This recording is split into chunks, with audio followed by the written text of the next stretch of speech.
Bismillahirrahmanirrahim. Assalamualaikum warahmatullahi wabarakatuh.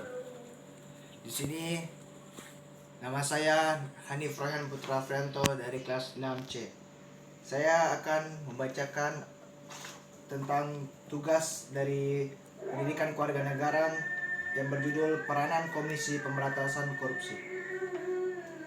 Kedudukan KPK sebagai salah satu lembaga negara bantu adalah independen dan bebas dari pengaruh kekuasaan manapun. Hal ini dimaksudkan agar dalam pemberantasan korupsi KPK tidak mendapatkan intervensi dari pihak manapun.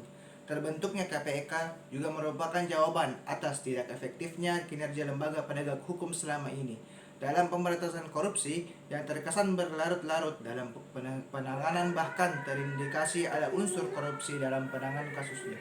Kewenangan penuntutan yang ada pada KPK sudah tepat karena lembaga ini bergerak secara independen tanpa intervensi kekuasaan manapun dari latar belakang di atas. Maka yang menjadi permasalahan dalam karya tulis ini yaitu bagaimana kewenangan dari Komisi Pemberantasan Korupsi dalam penyidikan dan penuntutan tindak pidana korupsi, serta bagaimana peranan dari Komisi Pemberantasan Korupsi dalam penyidikan dan penuntutan tindak pidana korupsi. Sedangkan peranan dari KPK jelas terlihat pada pasal 39 ayat 1, 2, dan 3, yaitu penyidikan dan penuntutan tindak pidana korupsi dilakukan berdasarkan hukum acara pidana yang berlaku secara pidana yang berlaku dan berdasarkan Undang-Undang Nomor 31 Tahun 1999 tentang pemberantasan tindak pidana korupsi, sebagaimana telah diubah dengan Undang-Undang Nomor 20 Tahun 2001 tentang perubahan atas Undang-Undang Nomor 31 Tahun 1999 tentang pemberantasan tindak pidana korupsi, kecuali ditentukan lain dalam undang-undang ini. Penyelidik, penyidik, dan penuntutan umum yang menjadi pegawai dalam Komisi Pemberantasan Korupsi diberhentikan sementara dari instansi kepolisian dan kejaksaan selama menjadi pegawai pada Komisi Pemberantasan Korupsi. Penyidikan, dan penuntutan sebagaimana dimaksud pada ayat 1 dilaksanakan berdasarkan perintah dan bertindak untuk dan atas nama Komisi Pemberantasan Korupsi. Dari hasil penelitian tersebut dapat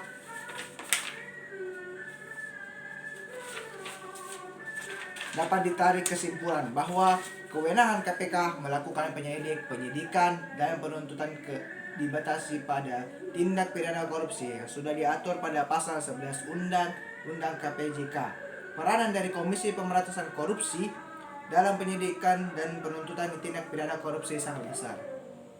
Komisi Pemberantasan Korupsi mempunyai tugasnya itu ya: 1. Koordinasi dengan instansi yang berwenang melakukan pemberantasan tindak pidana korupsi. 2. Supervisi terhadap instansi yang berwenang melakukan pemberantasan tindak pidana korupsi. 3. Melakukan penyelidikan dan penuntutan terhadap tindak pidana korupsi. 4. Melakukan tindakan-tindakan pencegahan tindak pidana korupsi. Dan 5. Melakukan monitor terhadap penyelenggara pemerintah negara. Dan adapun dalam melaksanakan tugas koordinasi Komisi Pemberantasan Korupsi yang berwenang, yaitu 1. Mengkoordinasikan penyidikan dan penuntutan tindak pidana korupsi. 2. Menetapkan sistem pelaporan dalam kegiatan pemberantasan tindak pidana korupsi. 3. Meminta informasi tentang kegiatan pemberantasan tindak pidana korupsi kepada instansi yang terkait. 4. Melaksanakan dengar pendapat pertemuan dengan instansi yang berwenang dalam pemberantasan korupsi.